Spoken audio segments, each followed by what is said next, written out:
ओम शांति शांति। ओम शांति शांति। अंतर मन में ज्योति जगा लो, होगा दूर अंधेरा।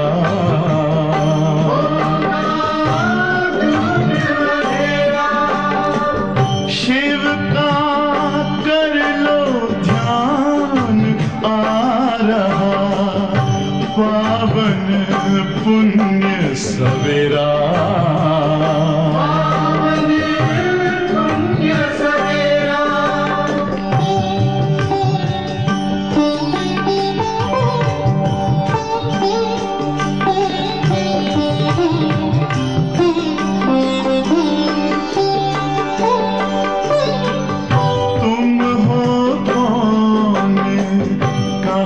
से आए अपने आप को जानो,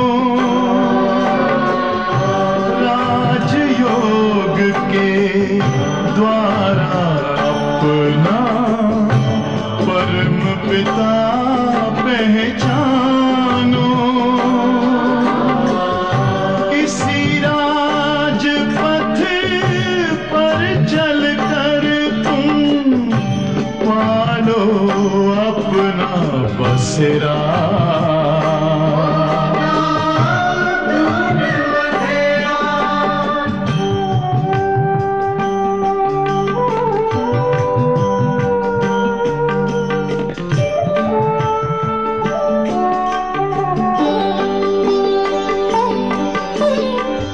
तुम हो आत्मा तन से न्यारे, परमात्मा को प्यारे। दिव्य गुणों को धारण करके योगी बनो दुलारे। ज्योति बिंदु ही तोड़ेगा ये माया मोह का घेरा।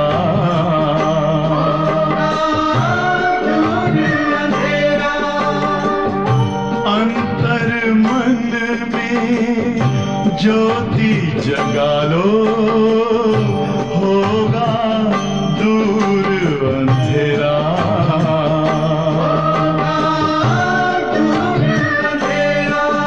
ओम शांति।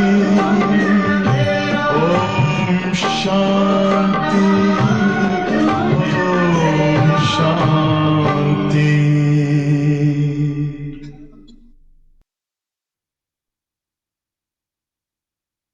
ओम शांति। ओम शांति।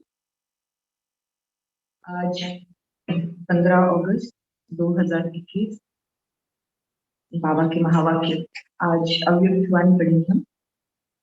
रिवाइज है 3 मार्च 1988, 3 मार्च 1988। मुरली का टाइटल है होली कैसे मनाएं तथा सदाकाल का परिवर्तन कैसे हो। होली कैसे मनाएं तथा सदाकाल का परिवर्तन कैसे हो। आज सर्व के भाग्य विधाता बाप अपने होली हंसों से ज्ञान रत्नों की होली मनाने आए। कौन सी होली मनाने आए हैं बाबा? होळी तर आपण खेळतो, पण बाबा कोणती होळी खेळायला आलाय? ज्ञान रत्नों की। मनाना अर्थात मिलन मनाना। बाप दादा हर एक अति स्नेही। आपण काय हे सांगतोय बाबाला? बाप दादा हर एक अति स्नेही सहज योगी, सदा बाप के कार्य में सहयोगी, सदा पावन वृत्ति से पावन दृष्टि से सृष्टि को परिवर्तन करने वाले। एवढे सगळे टाइटल दिले ना बाबाने। बाप दादा हर एक अति स्नेही, प्रत्येकाने ऍक्सेप्ट करायचे ते टायटल सगळे, अति स्नेही, सहज योगी, सदा बाप के कार्य में सहयोगी, सदा पावन वृत्ति से, पावन दृष्टि से, सृष्टि को परिवर्तन करने वाले सर्व होली बच्चों को देख सदा हर्षित होते हैं। पावन तो आजकल के गाए हुए महात्माएं भी बनते हैं,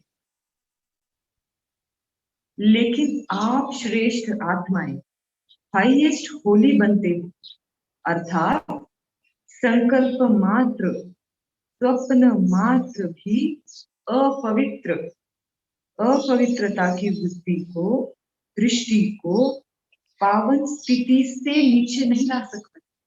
किती मोठे मोठे वाक्य घेतोय बाबा आज. तो बाबा क्या कह रहा है की महात्माएं आजकाल जे दुनियेमध्ये महात्मा आहेत ते सुद्धा पवित्र राहतात. इथं बाबा ब्रह्मचर्याच्या धारणेबद्दल बोलतो की ते सुद्धा पवित्र राहतात, पण आपली पवित्रता त्याच्यापेक्षा श्रेष्ठ. कशी श्रेष्ठ आहे ते सांगतोय बाबा. लेकिन आप श्रेष्ठ आत्माएं हाईएस्ट होली बनते हो. हाईएस्ट म्हणजे सर्वोच्च, अर्थात संकल्प मात्र, विचारांमध्ये सुद्धा संकल्प मात्र, स्वप्न मात्र भी अपवित्रता वृत्ति को, दृष्टि को पावन स्थिति से नीचे नहीं ला सकते. हम ऐसी श्रेष्ठ पावन आत्मा है. हर संकल्प अर्थात स्मृति पावन होने के कारण वृत्ति, दृष्टि स्वतः ही पावन हो जाती है. हर संकल्प, बीज काय? संकल्प. संकल्पामध्ये खोट असेल तर मग बाकी दृष्टी, वृत्ती सगळं खराब होणार. म्हणून बाबा म्हणतोय प्रत्येक संकल्पात पावन. न सिर्फ आप पावन बनते हो, लेकिन प्रकृति को भी पावन बना देते हो. इसलिए पावन प्रकृति के कारण भविष्य अनेक जन्म शरीर भी पावन मिलते हैं. प्रकृती पावन म्हटल्यानंतर 5 तत्व पावन, आणि 5 तत्व हे शरीर कसलं बनते? 5 तत्व. मग ते 5 तत्व 21 जन्म पावन असतील तर आपल्याला पावन शरीर बनणार. पण प्रकृती पावन कशी बनली? आपल्या दृष्टीवृत्तीने आपण परिवर्तन होणार म्हणजे प्रकृति सुद्धा परिवर्तन. आपण पावन म्हणजे प्रकृति पण पावन. तो बाबा कहते हैं ऐसे होली हंस व सदा पावन संकल्पधारी श्रेष्ठ आत्माएं बन जाती हो. ऊंचे ते ऊंचा बाप हर बात में श्रेष्ठ जीवन वाले बनाते हैं. और ऐसे बनाने वाला कौन है? ऊंचे ते ऊंचा शिव बाप. पवित्रता भी ऊंचे ते ऊंची पवित्रता, साधारण नहीं. साधारण पवित्र आत्माएं आप महान पवित्र आत्माओं के आगे मन से मानने का नमस्कार करेंगे कि आपकी पवित्रता अति श्रेष्ठ है ना. द्वापर से हमें पूजना शुरू कर देते हैं. किस चीज को पूज रहे? हमारी पवित्रता को, हमारे उस श्रेष्ठ पवित्र जीवन को पूज रहे. तो बाबा कहते हैं साधारण पवित्र आत्माएं आप महान पवित्र आत्माओं के आगे मन से मानने का नमस्कार करेंगे कि आपकी पवित्रता अति श्रेष्ठ है. आजकल के गृहस्थी अपने को अपवित्र समझने के कारण जिन पवित्र आत्माओं को महान समझकर सिर झुकाते हैं. नमस्कार आप होते ना गुरु अपने पर, तो बाबा कह रहे हैं कि हम उनके आगे सिर झुकाते थे. तो गृहस्थी, आजकल के गृहस्थी अपवित्र समझते हैं अपने आप को. इसीलिए जिन पवित्र आत्माओं को महान समझकर सिर झुकाते हैं वह महान आत्माएं कहलाने वाली आप श्रेष्ठ पावन आत्माओं के आगे मानेंगी कि आपकी पवित्रता और हमारी पवित्रता में महान अंतर है. बेहद से आपलं. आणि फक्त ब्रह्मचर्याची धारणा आहे का? नाही. संकल्प, स्वप्न, हर चीज में दृष्टि, वृत्ति, हर चीज में पवित्रता है.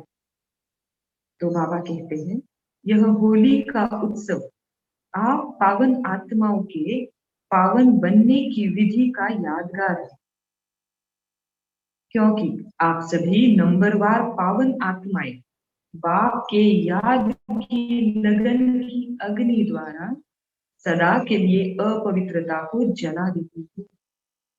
इसलिए पहले जलाने की होली मनाते हैं, फिर रंग की होली का मंगल मिलन मनाते हैं। स्कूलमध्ये आपण अशीच असते ना होली, आधी होलिका जाळतात, त्याच्यानंतर 2-3 दिवसांनी धुलीवंदन आणि रंगपंचमी वगैरे खेळतो ना आपण. तो बाबा इसीलिए कह रहे हैं कि इसलिए पहले जलाने की होली मनाते, फिर रंग की होली वा मंगल मिलन मनाते. होळीच्या जेव्हा पण बाबा होळी चालवतो, होळीच्या बाबतीत 3 गोष्टी बाबा सांगतात. मनाना, फिर जलाना, फिर मिलना, है ना. तो बाबा कहते हैं जलाना अर्थात नाम निशान समाप्त करना. किस चीज का नाम निशान समाप्त करना है हमें? अपवित्रता का. तो बाबा कहते हैं वैसे किसको नाम निशान से खत्म करना होता है तो क्या करते हैं? एखादी गोष्ट पूर्णपणे नाहीशी करायची असेल तर काय करतो आपण? जाळून टाकतो, तो जला देते हैं. इसलिए रावण को भी मारने के बाद जला देते हैं. पहले बाण सोडतात पोटात, है ना, आणि मग जाळवतात. तो बाबा कहते यह आप आत्माओं का यादगार है. हमारा हर एक कर्म, संगम युग का हर एक कर्म क्या बना है भक्ति मार्ग में? यादगार बना है. उसके ऊपर कुछ ना कुछ रस्म रिवाज बनी है. अपवित्रता को जला दिया अर्थात पावन होली बन गए. बाप दादा सदैव सुनाते ही है कि ब्राह्मणों की होली मनाना अर्थात होली माना पवित्र बनाना. तो यह चेक करो. चेकिंगची पॉइंट दिली आज पूर्ण दिवसभरात. तो यह चेक करो कि अपवित्रता को सिर्फ मारा है या जलाया है. पूछ रहे बाबा. मरने वाले फिर भी जिंदा हो जाते हैं, कहाँ ना कहाँ श्वास छिपा रह जाता है, लेकिन जलाना अर्थात नाम निशान समाप्त करना. कहाँ तक पहुंचे हैं अपने आप को चेक करना पड़ेगा. हाँ, कहाँ तक पहुंचे? सिर्फ मारा है और अभी भी अंश वंश में श्वास चल रही है या जला दिया है? स्वप्न में भी अपवित्रता का छिपा हुआ श्वास फिर से जीवित नहीं होना चाहिए.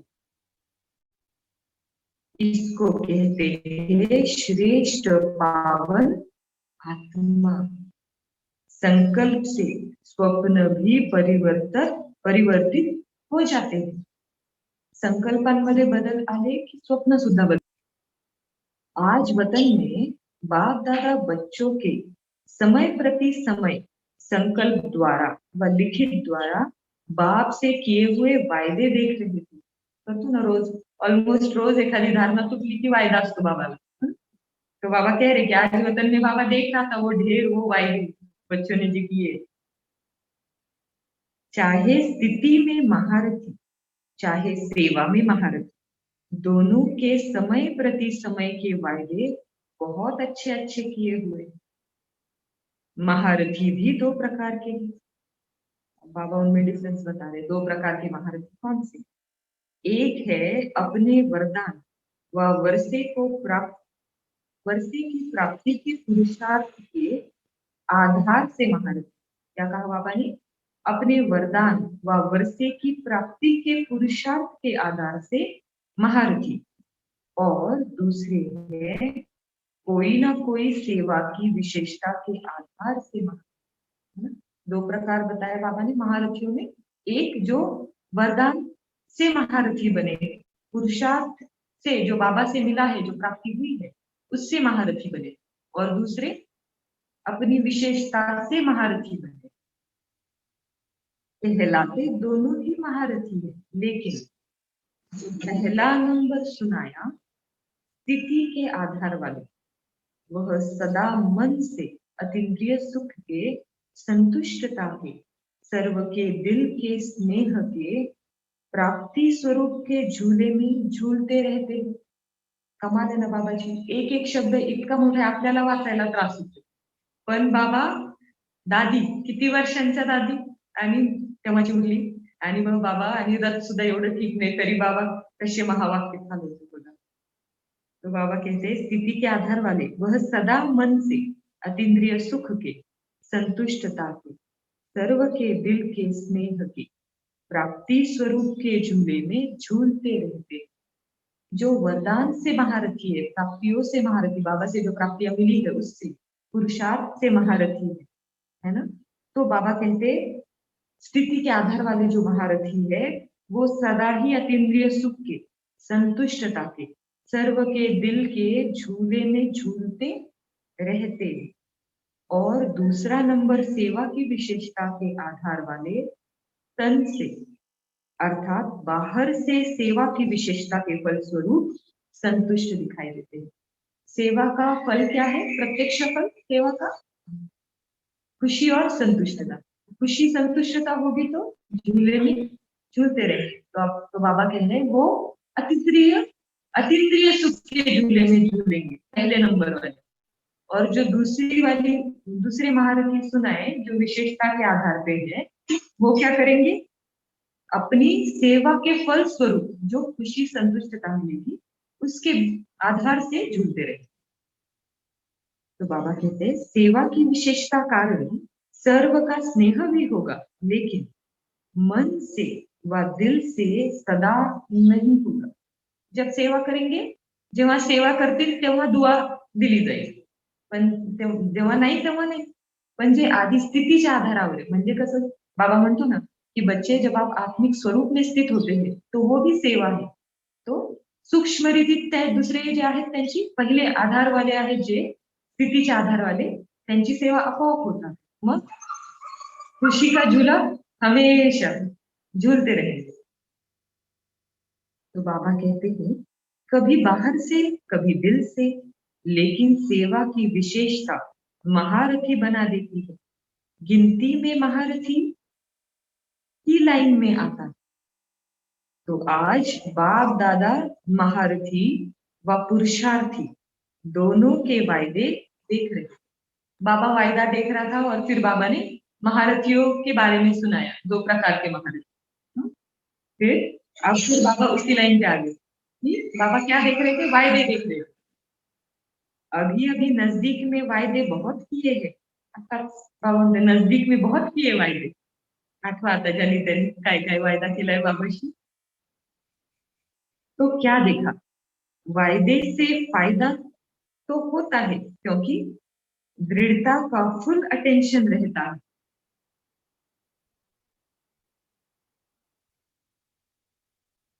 बार बार वायदे की स्मृति समर्थी दिलाती है. इस कारण थोड़ा बहुत परिवर्तन भी होता है. वायदे का फायदा क्या सुना है बाबा ने? कि बार बार परिवर्तन की, बाबा कहते हैं कि दृढ़ता का फुल अटेंशन रहता है. और वायदा बार बार जब अभी अभी किया है तो बार बार याद आएगा, और बार बार याद आएगा तो स्मृति समर्थी भी दिलाती है.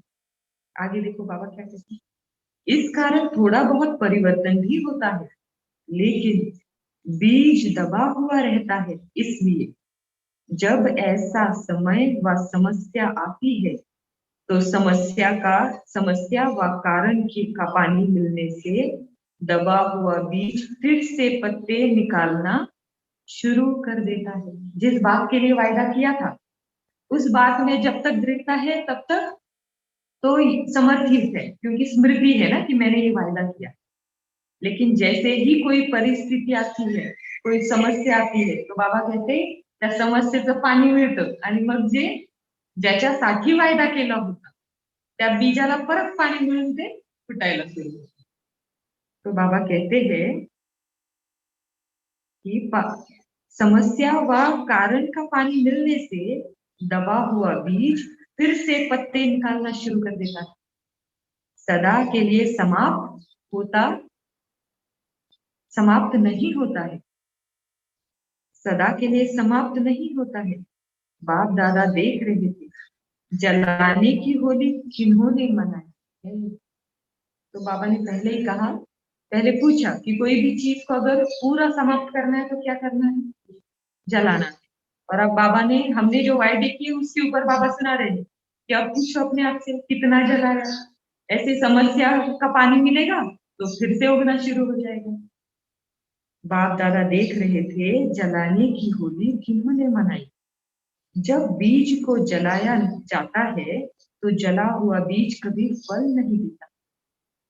वायदे तो सभी ने किए कि बीती को बीती कर जो अब तक हुआ, चाहे अपने प्रति चाहे औरों के प्रति, सर्व को समाप्त कर परिवर्तन करेंगे। ऐसा हम वायदा करते हैं हर बार बाबा से। बाबा जे झालं ना ते झालं, आता इथून पुढे नवीन सुरुवात हा, तू म्हणशील तसं।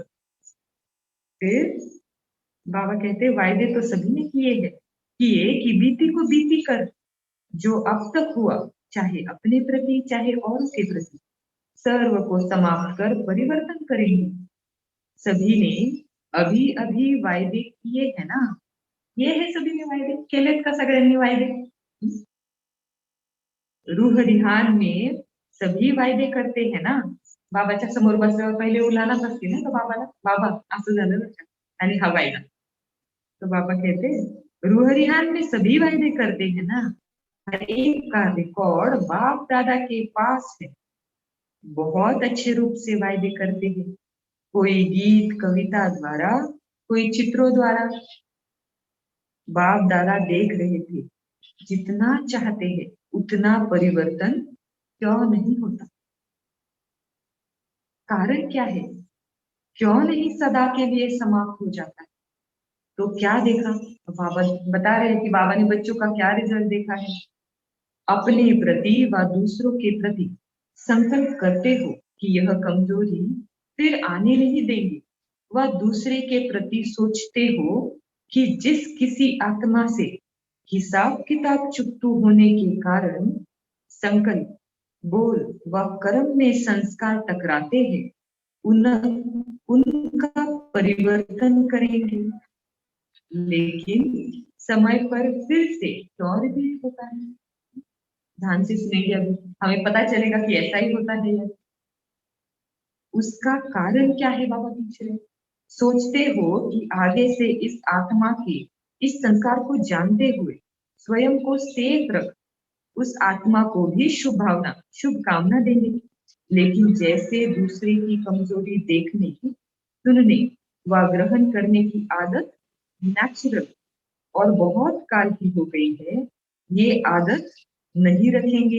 यह तो बहुत अच्छा, ये वायदा किया हमने कि बाबा ये सामने वाली आत्मा का ना ये संस्कार है और इसमें हमेशा टकराव होता है और मैं फंस जाती हूँ, माया आ जाती है उसके द्वारा। तो अब से इस संस्कार से मैं सेफ रहूंगी, मैं सेफ रहूंगा। लेकिन फिर क्या हो जाता है, पता भी है कि ये बहुत काल की आदत हमारी है कि हम दूसरे के संस्कार देख रहे हैं, नेचुरल बन गई है अपने आप ही। बाबा कहता है ना कि बच्चों की ना दूर की दृष्टि से साफ है और पास वाली दृष्टि खराब है। डॉक्टर बन जाता ना कभी कभी, डॉक्टर बनतो डोळ्यांचा, की बच्चांची ना दूरची दृष्टी खूप चांगली आहे आणि नजदीकची दृष्टी खराब आहे। म्हणजे काय, स्वतःच्या अवगुण दिसतच नाही पण दुसऱ्याचे लगेच दिसतात है ना? तो बाबा कहते हैं कि नेचुरल आदत है और बहुत काल की हो गई है, ये आदत नहीं रखेंगे ऐसा वायदा करते हैं। क्या उस आत्मा से ग्रहण करेंगे, वह बार बार अटेंशन में नहीं रखते। क्या बताया बाबा ने कि उस आत्मा के जो अवगुण है या उस आत्मा से जो चीज मुझे उठानी है वो कौन सी है, उसका अटेंशन नहीं रखते। ये अटेंशन तो है, दिख रहा है अवगुण, दृष्टि से देख रहे हैं कि हाँ ये अवगुण है, मुझे सेव ही रहना है, ये भी कहते हैं, लेकिन उसको नहीं देखना है, वो ग्रहण नहीं करना है, ये भूल जाते। यह नहीं करना है यह तो याद रहता है, लेकिन ऐसी आत्माओं के प्रति क्या करना है, क्या सोचना है, क्या देखना है, वह बातें नेचुरल अटेंशन में नहीं रहती। जैसे कोई स्थान खाली रहता, उसको अच्छे रूप से अगर यूज नहीं करते तो खाली स्थान में कीचड़ा या मच्छर आदि स्वतः ही पैदा हो जाते हैं। क्योंकि वायुमंडल में मिट्टी, धूल, मच्छर आदि है ही, तो वह फिर से थोडा थोडा करके बढ़ जाता है, क्योंकि जगह भरी नाही. आता बाबांनी वरती सांगितलं की काय कारण आहे, पण जो जगह खाली है इसके बारे में बाबा बात कर रहे, वो अभी आगे सुनते. तो जब भी आत्माओं के संपर्क में आते हो, पहले नेचुरल परिवर्तन किया हुआ श्रेष्ठ संकल्प का स्वरूप स्मृति में आना चाहिए, क्योंकि नॉलेजफुल तो हो ही जाते हो. सभी के गुण, कर्तव्य, संस्कार, सेवा, स्वभाव परिवर्तन के शुभ संकल्प व स्थान सदा भरपूर होगा, तो अशुद्ध को स्वतः ही समाप्त कर देगा. काय काय पाहिजे, काय काय पाहिजे आता हे सगळं करायला? हम नॉलेजफुल तो है, लेकिन स्मृति रहनी चाहिए. सभी के गुण, कर्तव्य, संस्कार, सेवा, स्वभाव परिवर्तन के शुभ संस्कार व स्थान सदा भरपूर होगा, तो शुद्ध को स्वतः ही समाप्त कर देगा. कोणती रिकामी जागा सांगितली बाबांनी?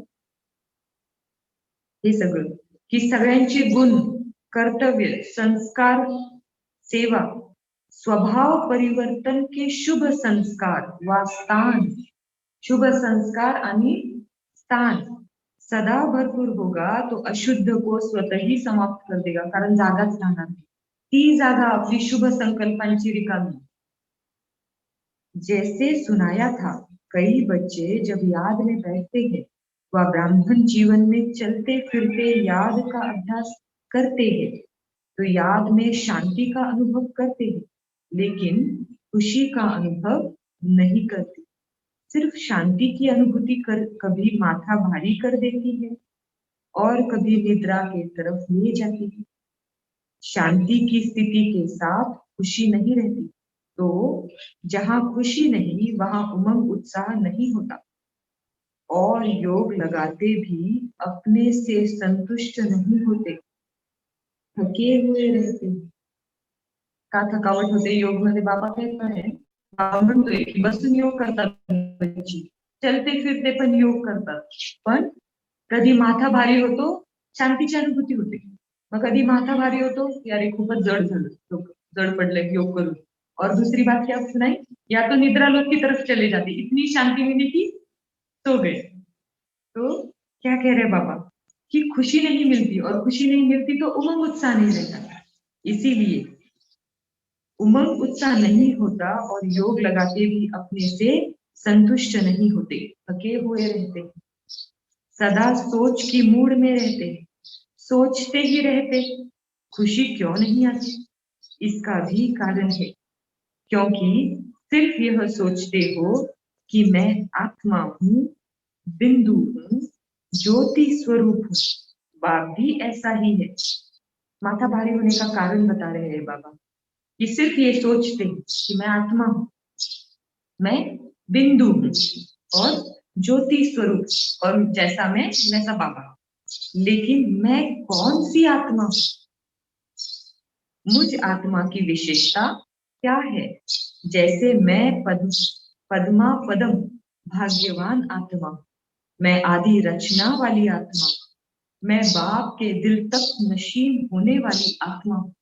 ये हम नहीं सोचते. ये तो सोच लिया कि मैं आत्मा हूँ, बिंदु हूँ, ज्योति हूँ, मैं जैसा वैसा भाव हूँ, लेकिन मैं कौन सी आत्मा हूँ? और उसके बाबा ने एग्जाम्पल सुनाए. वो आत्मा हम अपने आप को सोचते हैं, इसीलिए खुशी की अनुभूति नहीं होती, शांति की तो हो जाती है, क्योंकि स्वरूप ही क्या है हमारा? शांत स्वरूप है ना आत्मा.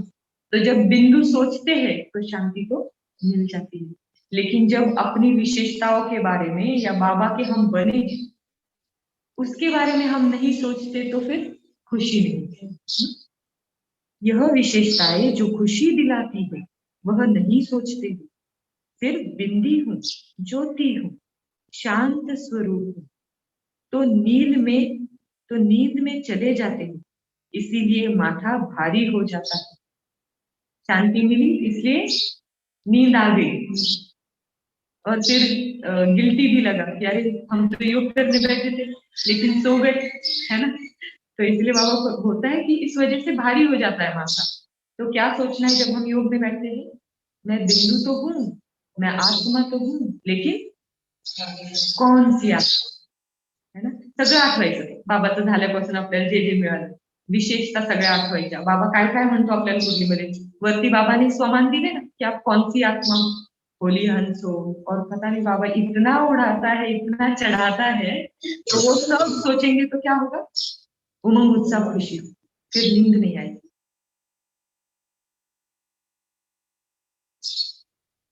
ऐसे ही जब स्वयं के प्रति व अन्य आत्माओं के प्रति परिवर्तन का दृढ़ संकल्प करते. देखो बाबा ने कितना बड़ा बीच में एग्जाम्पल दिया, इतना बड़ा उदाहरण दिया, और फिर बाबा टॉपिक पे आ गए. क्या सुना रहे थे बाबा हमें? देखते अब इतना होने के बाद याद आए कि मुद्दा क्या था. बाबा को कितना याद रहता है. सोचो अगर किसी को ये शंका हो या ये शक हो कि दादी के तन में सच में बाबा आता है या नहीं, तो उनको ये मुरली सुननी चाहिए और देखनी चाहिए, तो पता चले. जो बाबा ने शुरुआत की इतना बड़ा एग्जाम्पल देने के बाद, बाबा फिर उस मुद्दे पे आए. क्या सुनाया था अभी हम देखते, हमें यहाँ बैठे बैठे याद नहीं. बाबा तो दादी के तन में इतने बूढ़े शरीर में आया है. अब बताओ हमें याद है क्या मुद्दा था, क्या बोल रहे थे बाबा?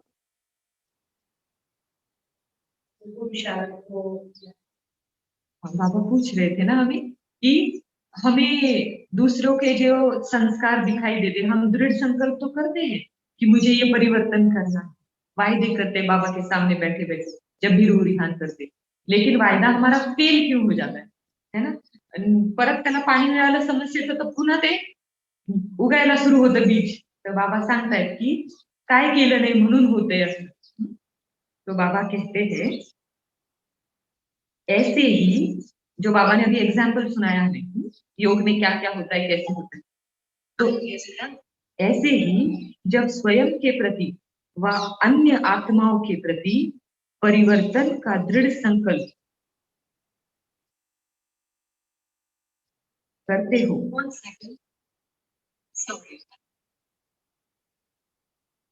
संकल्प करते हो तो स्वयं प्रति व अन्य आत्माओं के प्रति शुभ श्रेष्ठ संकल्प व विशेषता का स्वरूप सदा इमर्ज रूप में रखो, तो परिवर्तन हो जाएगा. जो दृढ़ संकल्प किया, फाइनली बाबा आंसर पे आए. जो हमने दृढ़ संकल्प किया कि मुझे अपने प्रति और अन्य आत्माओं के प्रति जो संस्कार परिवर्तन करना है, या उस आत्मा का ये संस्कार मुझे नहीं देखना है, उससे सेफ रहना है, ये जो दृढ़ संकल्प है इसको बार बार स्मृति में इमर्ज करना, बार बार याद करना, सदा इमर्ज रूप में रखो तो परिवर्तन हो जाएगा. देखो ना, सारा खेल ही संकल्पों का है, स्मृति का. जिस समय मेरी ये स्मृति जागृत है कि मैं आत्मा हूँ, ये शरीर नहीं हूँ, जिस समय बाबा मेरा है और मेरा साथी है ना, कंबाइंड स्वरूप है, ये स्मृति इमर्ज है, तो हम समर्थ होने का अनुभव करते, शक्ती येते ना.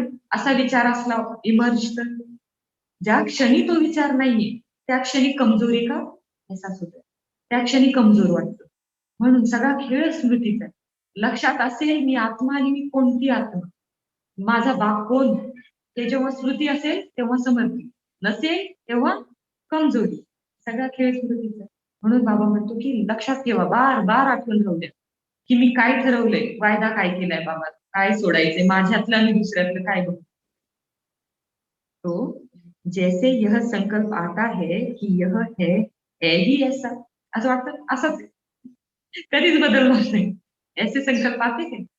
तो बाबा कहते हैं कि जैसे यह संकल्प आता है कि यह है ही ऐसा, यह होगा ही ऐसा, ये करता ही ऐसे है, इसके बजाय यह सोचो कि यह विशेषता प्रमाण विशेष ऐसा है.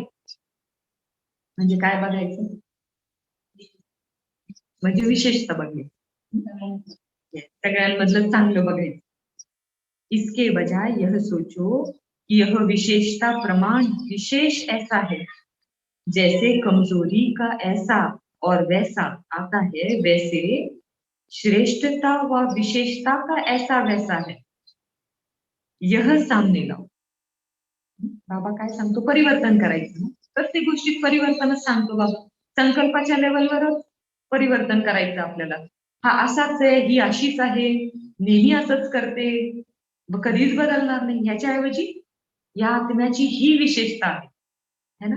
म्हणून ह्या विशेषतेप्रमाणे हा इतकं छान काम करतोय, हे बघायचं. जमेल का? समस्या आल्यावर जमेल. बाबा कहते हैं, बाबा तो कह रहा है बच्चों को ये होगा, मतलब कर सकते हैं. बाबा म्हटलं म्हणजे जमणार. तो बाबा कहते हैं, जैसे कमजोरी का ऐसा और वैसा आता है, वैसे श्रेष्ठता व विशेषता का ऐसा वैसा है, यह सामने लाओ. स्मृति को, स्वरूप को, वृत्ति को, दृष्टि को परिवर्तन में लाओ. म्हणजे मलाच बदलायचं. सगळं फिरून सोपे आता है, सोपे आता है. तो इस रूप से स्वयं को भी देखो और दूसरों को भी देखो. इसको कहते हैं स्थान भर दिया, खाली नहीं छोड़ा. इस विधि से जलाने की होली मनाओ. असं वाटतं का ही एकच मुलगी आहे? इस विधि से जलाने की होली मनाओ.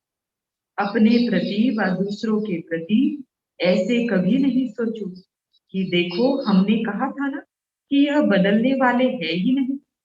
लेकिन उस समय अपने से पूछो की क्या मैं बदला हूं? मी बदललोय का? असे संकल्प आल्यावर काय विचारायचं? की क्या मैं बदला हूं?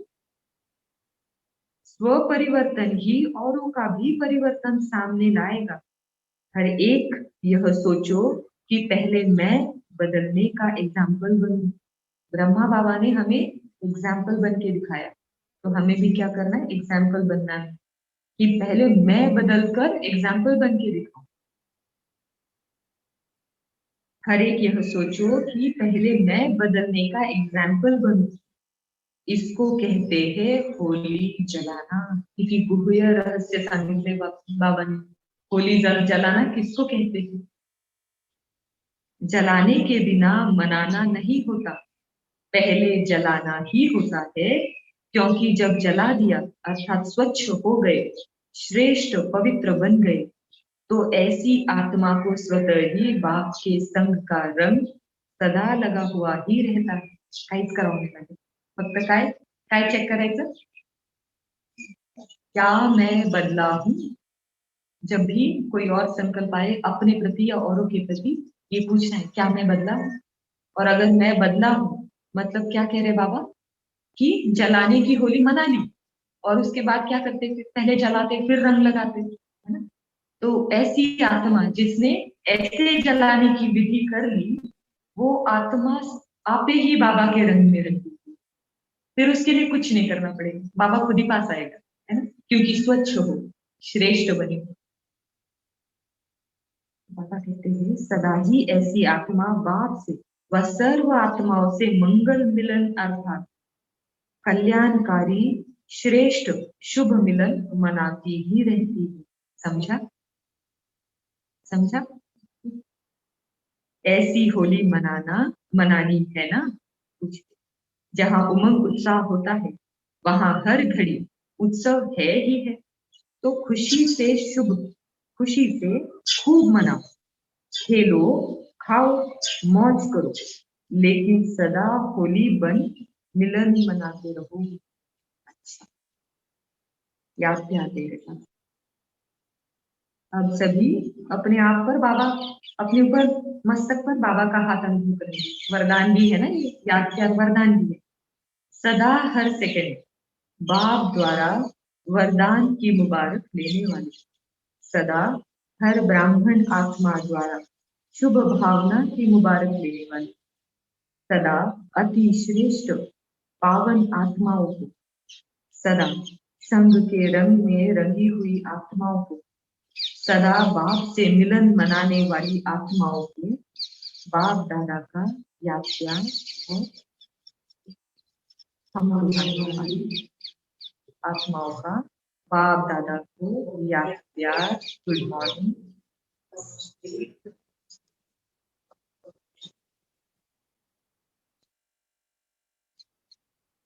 पर्सनल मुलाकात के समय वरदान के रूप में उच्चारे हुए महावाक्य। अशी भाग्यवान आत्मा बसले असतील ना इथं की ज्यांनी बाप दादाचं मिलन सम्मुख पर्सनल मुलाकात पण केली। तिने पर्सनल मुलाकात पाहिजे।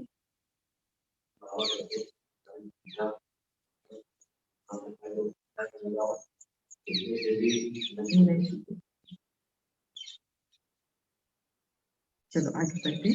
पर्सनल मुलाकात के समय वरदान के रूप में उच्चारे हुए महावाक्य। पहले ग्रुप से बाबा बात कर रहे। सदा अपने को बाप की याद की छत्र छाया में रहने वाली श्रेष्ठ आत्मा अनुभव करते हो। छत्र छाया ही सेफ्टी का साधन है।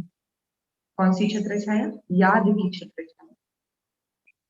इस छत्र छाया से संकल्प में भी अगर पांव बाहर निकालते हो तो क्या होगा? रावण उठाकर ले जाएगा और शोक वाटिका में बिठा देगा। जर बाबाच्या आठवणीतून बाहेर पडले मग काय होईल? बाबा म्हणतोय ती लक्ष्मण रेखा पार केली की रावण उचलून घेऊन जाईल आणि शोक वाटिकेत घेऊन बसेल, पण दुःखी होणार। बाबा असं झालं परत। तो बाबा कह रहे रावण उठाकर ले जाएगा और शोक वाटिका में बिठा देगा, तो वहां तो जाना नहीं है। सदा बाप की छत्र छाया में रहने वाली बाप की स्नेही आत्मा हो। इसी अनुभव में रहो। इसी अनुभव से सदा शक्तिशाली बन आगे बढ़ते रहेंगे। दूसरे ग्रुप से सदा अपने को बाप दादा की नजरों में समाई हुई आत्मा अनुभव करते हो। करते हैं क्या हम? इतना नशा है हमें कि हम बाबा के नैनों में बैठे हुए हैं। नैनों में समाई हुई आत्मा का स्वरूप क्या होगा? पूछ रहे बाबा। आंखों में क्या होता है? क्या होता है आंखों में? बिंदी, है ना? और जो बिंदी है वही आंखों में समा पाएगा। देखो बाबा कह रहे हैं कि आंखों में वही समा पाएगा जो बिंदी। इतना बड़ा शरीर समा पाएगा क्या? तो आंखों में क्या होता है? बिंदी। देखने की सारी शक्ति बिंदी में है ना। तो नयनों में समाई हुई अर्थात सदा बिंदी स्वरूप में स्थित रहने वाली ऐसा अनुभव होता है ना। इसको ही कहते हैं नूरे रत्न। नूरे रत्न म्हणजे नूर म्हणजे काय? नूर म्हणजे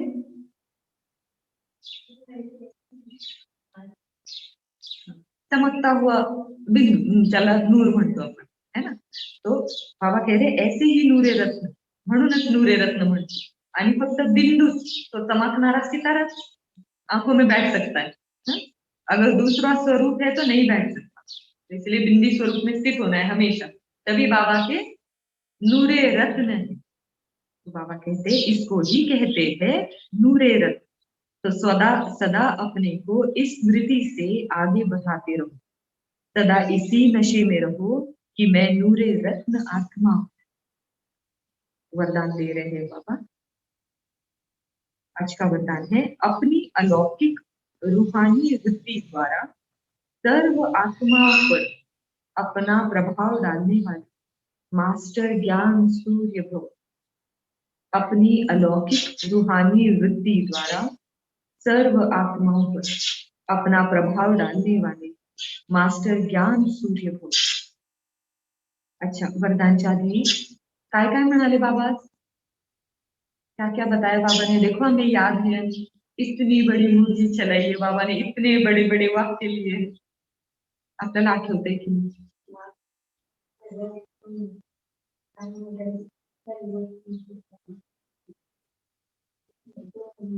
हाँ, बाबा ने कहा कि बार बार स्मृति में इमर्ज रखना है। जब हम औरों की और अपनी कमजोरी देखते हैं, बाबा से वायदा करते बाबा ये बदलेंगे, और बदलना नहीं हो पाता, समस्या आती है या परिस्थिति आती है, तो फिर से उस बीज में फूल पत्ते आने लग जाते हैं। तो क्या याद रखना है सदा? क्या स्मृति इमर्ज रखनी है? उस आत्मा की विशेषता याद, अपनी भी विशेषता याद रखनी। और उसे देखना है, तो क्या होगा, वो जगह जो खाली है वो भर जाएगी, और वो जगह जब भर जाएगी तो आपे ही परिवर्तन होगा। परिवर्तन क्यों नहीं होता, बाबा ने पहले ही पूछा, होली मनाने आए हैं ना बाबा, तो होली मनाने के साथ बाबा ने पूछा कि बच्चों जलाया आपने, जलाने का विधि मनाया या नहीं। जब तक वो नहीं करोगे तो स्वच्छ श्रेष्ठ नहीं बनोगे, अगर श्रेष्ठ नहीं बनोगे, स्वच्छ नहीं बनोगे, तो बाबा से कैसे मिलोगे, मतलब रंग तो लगेगा नहीं। तो बाबा ने कहा पहले जलाना है, और क्या जलाना है, उस बीज को जलाना है जिसमें हम अपने और औरों की कमजोरी देखते। जब उस बीज को जला देंगे तो आत्मा स्वच्छ बन जाएगी, श्रेष्ठ बन जाएगी, फिर रंग तो अपने आप चलेगा। ऐसी आत्मा हमेशा बाबा के रंग में, परिवार के स्नेह के रंग में रंगी हुई हो। फिर बाबा ने और एक बताया, बाबा ने ध्यान रखने के लिए बताया, काय म्हणाले बाबा अजून, हाँ, जब हम योग करने बैठते हैं, बाबा ने एग्जाम्पल दिया ना, योग करने जब बैठते हैं तो दो चीजें होती है, या तो माथा डोकं खूप जड पडतं, नाहीतर मग झोप येते, कारण शांतीचा अनुभव होतो। का होतो शांतीचा अनुभव, कारण स्वरूप आठवतं, कोणतं स्वरूप, बिंदी ज्योती, है ना, बिंदू आहे म्हटल्यानंतर शांत स्वरूप असणार, आणि तो संकल्प आला म्हटल्यावर शांतीचा अनुभव होणार। पण काय नाही होत, योगाला तर बसलो पण खुशी नहीं हुई, उमंग उत्साह नहीं, क्यों नहीं है, फिर बाबा ने कहा, और फिर बाबा ने जवाब क्या दिया, काय म्हणाले बाबा, की मैं कौन सी आत्मा हूं, मी कोणती आत्मा आहे, श्रेष्ठ विशेष, बाबाने मला त्याचं बनवलंय, माझा बाप कोण, हे सगळं काय काय प्राप्ती झाल्यात, मी कोण आहे, बाबा मला काय काय म्हणतो मुरलीमध्ये रोज, जेव्हा मुरली लिहितो ना आपण, तेव्हा टायटल लिहायचे बाबाची पण, आणि बाबाने जे मला दिले ते टायटल पण लिहायचे, म्हणजे जेव्हा आपण योगाला बसलो ना की आपल्याला हे सगळं आठवतं की आज मला बाबा काय काय म्हणालाय, कि मैं बच्चे तुम श्रेष्ठ आत्मा हो, तुम बहुत भाग्यशाली आत्मा हो, पदम भाग्यशाली, पद्माची तर आपल्याला गिनती सुद्धा येत नाही, किती शून्य असतात, तेवढं बाबा सांगतो की आप पद्म भाग्यशाली श्रेष्ठ आत्मा, तो वो सब याद रखेंगे, इमर्ज रूप में रखेंगे, तो फिर खुशी अपने आप होगी। फिर और एक बात कही बाबा ने, और क्या था, कौन सी, हाँ, बाबा ने कहा कि अगर बाघ की याद की छत्र छाया से बाहर निकले तो क्या होगा, रावण उठाकर ले जाएगा और कहाँ रखेगा, शोक वाटिका में रखेगा। अभी कलयुग में वैसे ही सब शोक वाटिका में, बाबा ने हमें कहाँ रखा है, अशोक वाटिका में रखा है ना, लेकिन कसं अशोक वाटिकामध्ये राहणार, जेव्हा बाबाची आठवण राहील तेव्हा अशोक, म्हणजे शोक नाही, पण बाबाची छत्र छायामधून बाहेर गेले, लक्ष्मण रेखा ओलांडली की रावण उचलून घेऊन जाणार, ठीक आहे, त्याच्यामुळं सेफ्टी मध्ये राहायची, कोणती सेफ्टी, बाबा की याद की छत्र छाया, ही सेफ्टी अपनी। बाबा का वरदान एक बार और पढ़ते हैं, अपनी अलौकिक रूहानी वृत्ति द्वारा सर्व आत्माओं पर अपना प्रभाव डालने वाले मास्टर ज्ञान सूर्य भव विस्तार, जैसे कोई आकर्षण करने वाली चीज आसपास वालों को अपनी तरफ आकर्षित करती है, सभी का अटेंशन जाता है, वैसे जब आपकी वृत्ति अलौकिक रूहानियत वाली होगी तो आपका प्रभाव अनेक आत्माओं पर स्वतः पड़ेगा। अलौकिक वृत्ति अर्थात न्यारे और प्यारेपन की स्थिति स्वतः अनेक आत्माओं को आकर्षित करती है। ऐसी अलौकिक शक्तिशाली आत्माएं मास्टर ज्ञान सूर्य बन अपना प्रकाश चारों ओर फैलाती है। डिटेल बताया है बाबा ने की जैसे जशी कुठलीही वस्तू जी खूप आकर्षण करते तर मग काय होतं, आपोआप लोकांचं लक्ष तिच्याकडे, आपलंही जातं ना, एखादा आरसा चमकतोय सपोज इकडं कुठेतरी, लक्ष जातं की नाही, चमकतंय ना, आकर्षित करते, तसंच आपण इतकं श्रेष्ठ वृत्तीने बनायचं की आपोआप बाकीच्यांना आपलं आकर्षण होईल। आपलं म्हणजे आपल्याला शरीराकडे आकर्षित करायचंय का, कोणाला नाही, कुठं आकर्षित, रूहानी आकर्षण, आत्मिक आकर्षण, पण मग ते केव्हा होईल? देखो बाबा क्या कह रहे हैं कि आपकी वृत्ति कौन सी होनी चाहिए? अलौकिक, रूहानियत वाली. अलौकिक म्हणजे काय?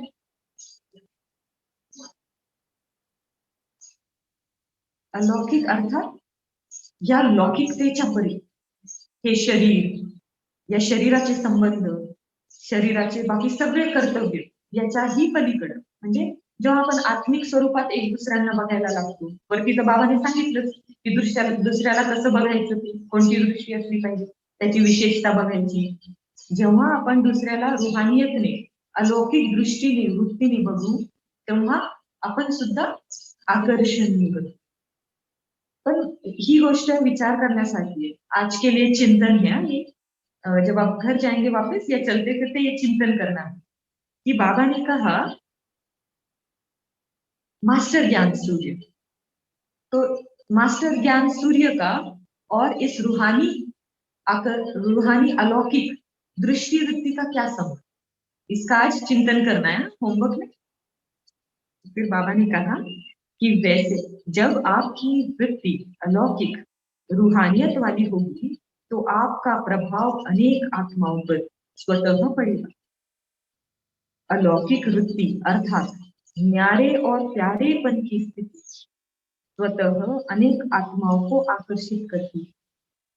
ऐसी अलौकिक शक्तिशाली आत्माएं मास्टर ज्ञान सूर्य बन अपना प्रकाश चारों ओर फैलाती. स्लोगन है सदा स्वमान की सीट पर,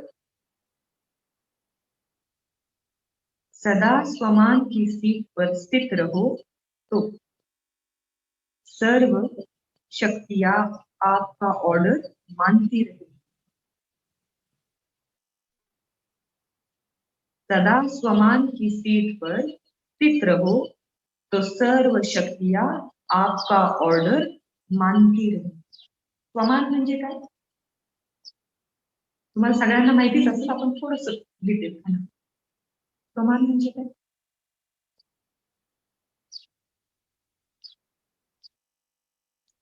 जसं आपल्याला स्थूलरित्या आपल्या सगळ्या विशेषता माहिती असतात ना, की मी खूप फास्ट काम करू शकते, माझ्या चपात्या खूप छान बनतात, किंवा मी जे पण भाई लोकांसाठी मी जे पण काम करतो ऑफिसमध्ये एकदम परफेक्ट करतो, माझं अक्षर खूप छान आहे, हे सगळी विशेषता स्थूल आहे. पण स्वमान म्हणजे आत्मिक विशेषता, जेवढ्या बाबा आपल्याला देत असतो ना, बाबाही देतो ना आपल्याला. वरती म्हणाला ना बाबा, श्रेष्ठ आत्मा, विशेष आत्मा, पद्मापदक, भाग्यशाली आत्मा, हे सगळ्या आपल्या विशेषता आहेत. कोणत्या विशेषता? मुझ आत्मा की विशेषता है, त्याला स्वमान है.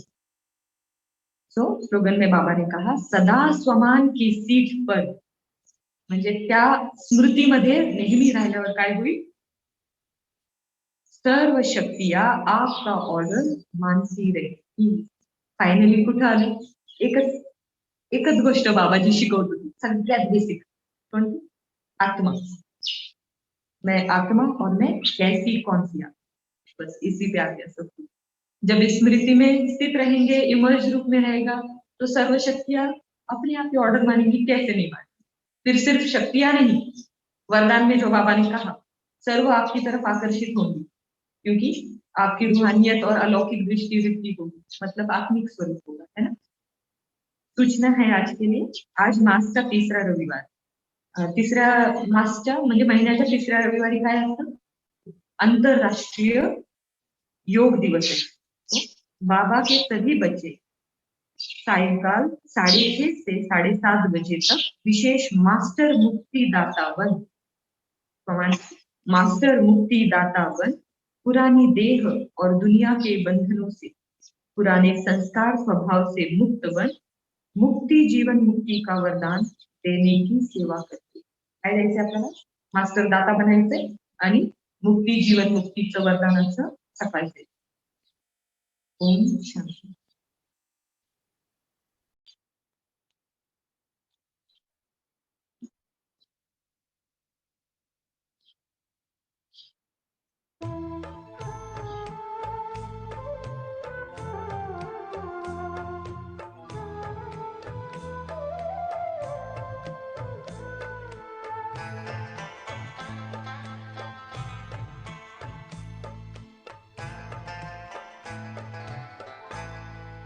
गुजरते जा रहे पल प्रभु की यादों से सफल कर ले।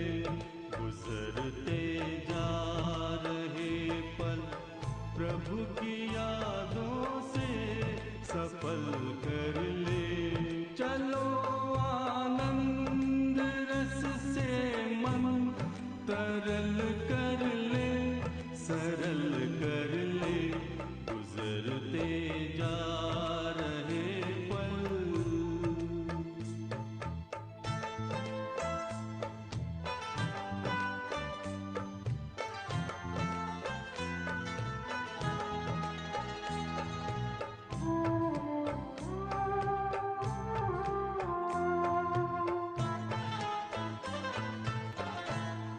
घड़ी भर को यहाँ की सब यहाँ पर छोड़ कर प्यारे, स्वयं को आत्मा निश्चय करो इस देह से न्यारे। उड़ो पंछी तजो तन भान पिंजरे से निकल चल दे। गुजरते जा रहे पल।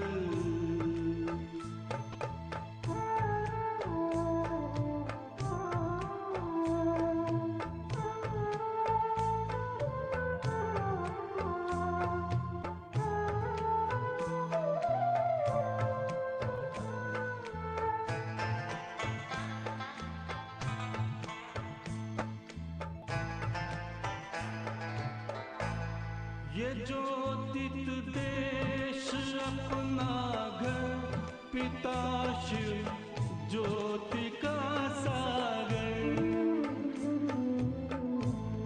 परम आनंद शांति की लहर में साथ रत्नागर।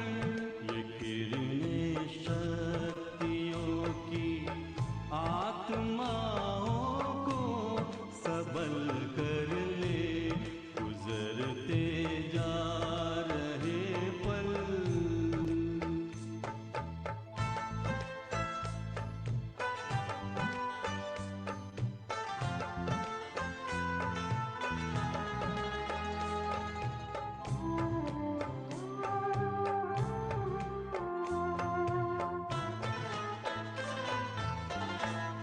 ज्ञान की रोशनी दे दी, नई एक जिंदगी दे दी।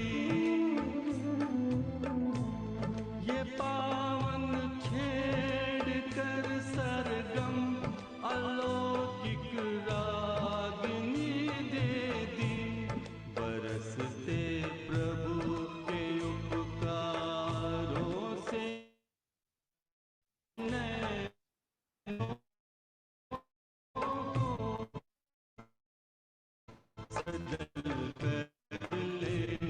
गुजरते जा रहे पल प्रभु की यादों से सफल कर ले। गुजरते